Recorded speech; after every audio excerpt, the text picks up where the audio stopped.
झारखंड का प्रवेश द्वार कहे जाने वाले कोडरमा का देश की राजनीति में खास महत्व है।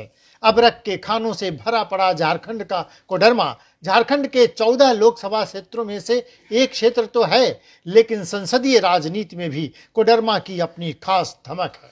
यह निर्वाचन क्षेत्र पूरे कोडरमा जिले के अलावा हजारीबाग और गिरिडीह जिलों के कुछ हिस्सों को कवर करता है। तो आज हम बात कर रहे हैं झारखंड के एक और hot seat Koderma Lok Sabha seat की। कोडरमा भारत के अबरख जिला के रूप में भी जाना जाता है। 1973 में हजारीबाग जिला का एक अनुमंडल कोडरमा को बनाया गया था। बाद में 10 अप्रैल 1994 को इसे पूर्ण जिले का दर्जा प्राप्त हुआ। वर्तमान में कोडरमा अबरख खनन के लिए दुनिया भर में प्रसिद्ध है, विशेष रूप से रूबी अबरख के लिए। कोडरमा का वर्षों से अबरख उत्पादन में एकाधिकार रहा है और अबरख दुनिया भर के कई देशों में निर्यात किया जाता है। पूरी दुनिया का 90% अबरख कोडरमा क्षेत्र से ही निकाला जाता है। कहा जाता है कि प्राचीन काल में ध्वजाधारी पर्वत पर महान तपस्वी कदरम ऋषि निवास करते थे। इन्हीं के नाम पर इस जिले का नाम कोडरमा पड़ा। हालांकि कोडरमा जिले का कोई प्रमाणिक इतिहास उपलब्ध नहीं है, लेकिन प्राचीन काल से ही घनघोर जंगलों से घिरे इस इलाके में कई गैर आर्यों के आने की बात कही जाती है। लेकिन हर बाहरी हमलों का यहाँ के आदिवासी समाज ने डट कर विरोध किया। इसीलिए कोडरमा में आदिवासी जनजातियों का अस्तित्व आज भी बरकरार है। छोटा नागपुर के पठार पर बसा यह इलाका दुर्गम जंगलों और घाटियों के लिए जाना जाता था। कोडरमा घाटी का नाम तो हर किसी ने सुना होगा।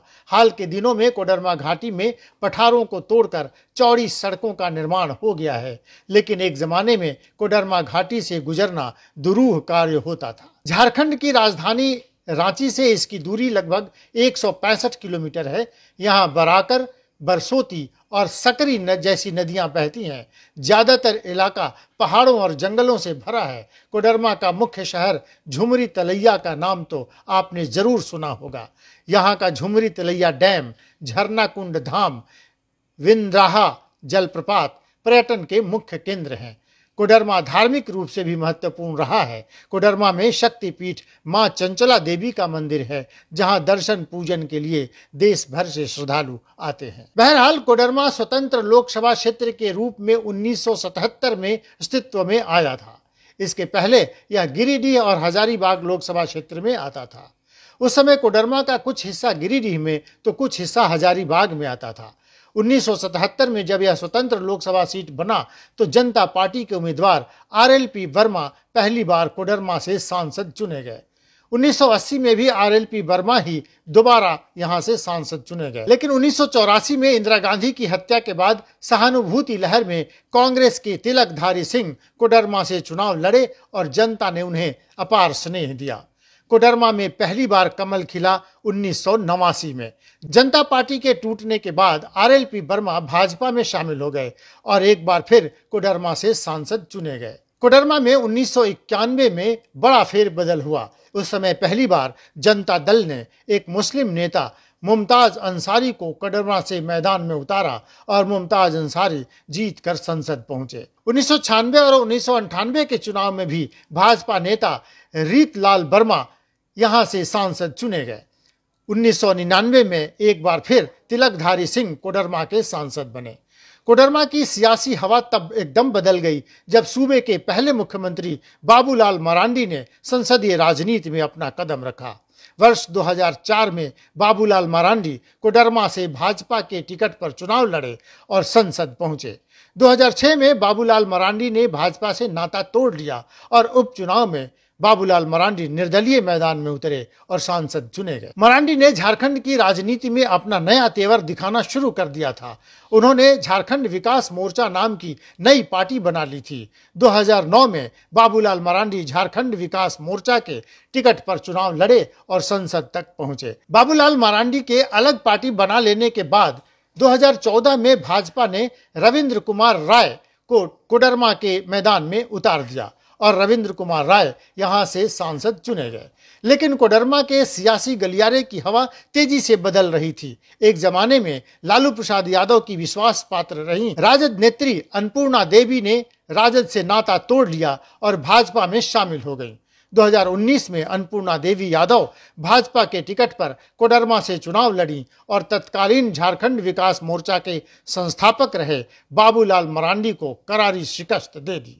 तो इस तरह कोडरमा की मौजूदा सांसद हैं भाजपा की अन्नपूर्णा देवी। कोडरमा लोकसभा सीट झारखंड के 3 जिलों में फैला हुआ है, जिसमें कोडरमा का एक, हजारीबाग का एक और गिरिडीह के 4 विधानसभा क्षेत्र आते हैं। तो 6 विधानसभा क्षेत्रों वाले कोडरमा लोकसभा क्षेत्र के अंतर्गत हजारीबाग का बरकट्टा, गिरिडीह का घनवर, बागोदर, जमुआ और गांडेय और कोडरमा जिले का कोडरमा विधानसभा क्षेत्र आता है। तो चलिए, चुनाव तो जनता के सवालों के समाधान के लिए होते हैं, लेकिन किसी भी नेता ने इस क्षेत्र की बदहाली, मरणासन माइका उद्योग को उबारने, भयावह बेरोजगारी और रोजगार न मिलने से हो रहे भारी पलायन जैसी विकट समस्याओं पर कोई ध्यान नहीं दिया। कोडरमा में भी जातीय गोलबंदी, राष्ट्रीय और स्थानीय मुद्दों पर जन भावनाओं को भड़काकर चुनाव लड़े गए और जीते गए।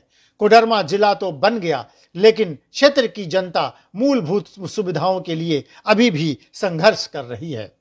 यही कारण है कि किसी भी उम्मीदवार के पास क्षेत्र के आम मतदाताओं से वोट मांगने का कोई ठोस और नया आधार नहीं दिख रहा। ऐसे में हर पार्टी जातीय समीकरण बैठाने में जुटी हुई है।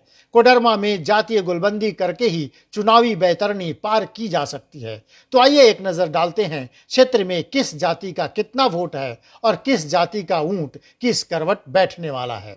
जातिवार मतदाताओं की बात करें तो कोडरमा लोकसभा क्षेत्र में यादव मतदाताओं की संख्या 2,60,000 है, तो मुस्लिम वोटर भी 2 लाख हैं।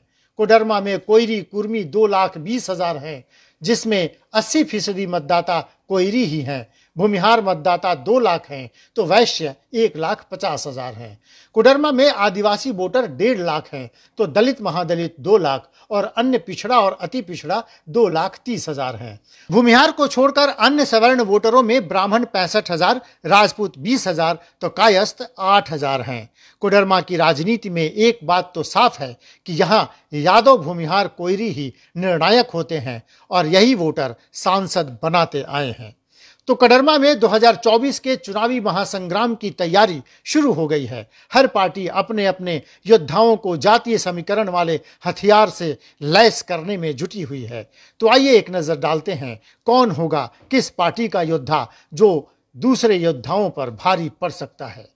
जाहिर है कोडरमा की मौजूदा सांसद भाजपा की अन्नपूर्णा यादव हैं, तो एनडीए में उनकी दावेदारी सबसे मजबूत है। कहा तो यही जा रहा है कि अन्नपूर्णा यादव का बीजेपी से टिकट लगभग पक्का है। लेकिन अगर अन्नपूर्णा यादव की दावेदारी को बीजेपी में चुनौती कोई दे सकता है तो वो है भाजपा के प्रदेश अध्यक्ष एवं पूर्व मुख्यमंत्री बाबूलाल मरांडी। चर्चा है कि बाबूलाल मरांडी कोडरमा या राजमहल किसी एक सीट से चुनाव लड़ सकते हैं। वे पिछली बार 2019 में भी यहां से चुनाव लड़े थे, लेकिन उन्हें अन्नपूर्णा यादव से हार का सामना करना पड़ा था। हालांकि अब उन्होंने अपनी पार्टी जेबीएम का विलय बीजेपी में कर दिया है और खुद पार्टी के प्रदेश अध्यक्ष की कमान संभाल रहे हैं। ऐसे में देखना होगा कि उनके लिए पार्टी आला कमान क्या तय करती है। उधर एक नाम और सियासी गलियारे में चर्चा का विषय बना हुआ है, वह है रविंद्र राय का। रविंद्र राय कोडरमा से सांसद रह चुके हैं, भूमिहार जाति से हैं और कोडरमा में सक्रिय रहे हैं। लेकिन इस बार कहा जा रहा है कि उन्हें धनबाद से टिकट मिल सकता है। रविंद्र राय दोनों सीटों पर तैयारी कर रहे हैं। हालांकि अभी तक तो यही तय है कि वो धनबाद से ही चुनाव लड़ेंगे। पिछली बार कोडरमा से शीर्ष नेतृत्व ने उनका टिकट काट दिया था, बावजूद वे मजबूती से पार्टी के साथ बने हुए थे। तो उम्मीद है कि इस बार कोडरमा या धनबाद में किसी एक सीट पर वो ताल ठोकते आपको दिखाई दें। इन सब के अलावे एक अन्य नाम भी क्षेत्र में खूब चर्चा में है, वो है प्रणव कुमार वर्मा। कोडरमा के पूर्व सांसद रीतलाल वर्मा के बेटे प्रणव कुमार वर्मा भी कोडरमा लोकसभा में कई दफा किस्मत आजमा चुके हैं, लेकिन अभी तक जीत नहीं नसीब हुई है। अभी बीजेपी के प्रदेश उपाध्यक्ष हैं। उनके लिए अच्छी बात है कि वो कोयरी जाति से हैं और अगर बीजेपी अन्नपूर्णा यादव का टिकट काटती है तो पिछड़े की सीट पर उनका दावा भी मजबूत दिखता है। उधर महागठबंधन में टिकट को लेकर मारामारी ज्यादा है। महागठबंधन में सबसे मजबूत दावेदारी कांग्रेस की है। कांग्रेस नेता धनंजय सिंह, जो भूमिहार जाति से हैं, वो कांग्रेस के इस पारंपरिक सीट से टिकट पाना चाहते हैं। अगर सभी दलों में सहमति बनी तो कोडरमा सीट पर कांग्रेस की ओर से धनंजय सिंह ही चुनाव लड़ेंगे। बताते चले कि धनंजय सिंह कोडरमा के 2 बार सांसद रहे दिग्गज नेता तिलकधारी सिंह के बेटे हैं। धनंजय सिंह का झारखंड कांग्रेस में कद भी बहुत बड़ा है। उधर कोडरमा सीट पर इस बार झारखंड मुक्ति मोर्चा ने भी नजर गड़ा रखी है। जेएमएम इस सीट से जयप्रकाश वर्मा को मैदान में उतारना चाहती है। जयप्रकाश वर्मा कोयरी समाज के कद्दावर नेता हैं। उन्हें महागठबंधन में होने का लाभ तो मिलेगा ही, कोयरी वोटरों पर उन्हें भरोसा है। लेकिन चर्चा है कि कांग्रेस के आगे जेएमएम का दावा कमजोर हो जाएगा। महागठबंधन में टिकट को लेकर अनेक झोल हैं। इस सीट पर राजद की भी नजर टिकी है। राजद का बीजेपी सांसद अन्नपूर्णा देवी से अदावत जग जाहिर है, इसलिए राजद अपना पुराना हिसाब किताब करना चाहती है। लेकिन आईएनडीआईए में इस सीट पर राजद का दावा कमजोर दिख रहा है। सियासी गलियारे में चर्चा है कि सीटों के बंटवारे के समय झारखंड के अंदर खूब से खूब राजद को पलामू की एक सीट मिल सकती है। उधर कोडरमा सीट से भाकपा माले नेता राजकुमार यादव लगातार लड़ते आए हैं, तो वे भी इस टिकट की दावेदारी करेंगे। लेकिन माले को झारखंड में कितना सीट मिलेगा ये देखना होगा। तो बड़े दिलचस्प मोड़ पर है कोडरमा के सियासी जोड़ तोड़ की कहानी। चुनाव आते आते अभी कई फेरबदल होंगे। हर अपडेट्स पर हमारी नजर रहेगी। जुड़े रहिए लाइव बिहार के साथ। हर अपडेट्स हम आपके लिए सबसे पहले लेकर आएंगे। अगली कड़ी में हम आपके लिए लेकर आ रहे हैं चतरा लोकसभा सीट के सियासी खेल की दिलचस्प कहानी।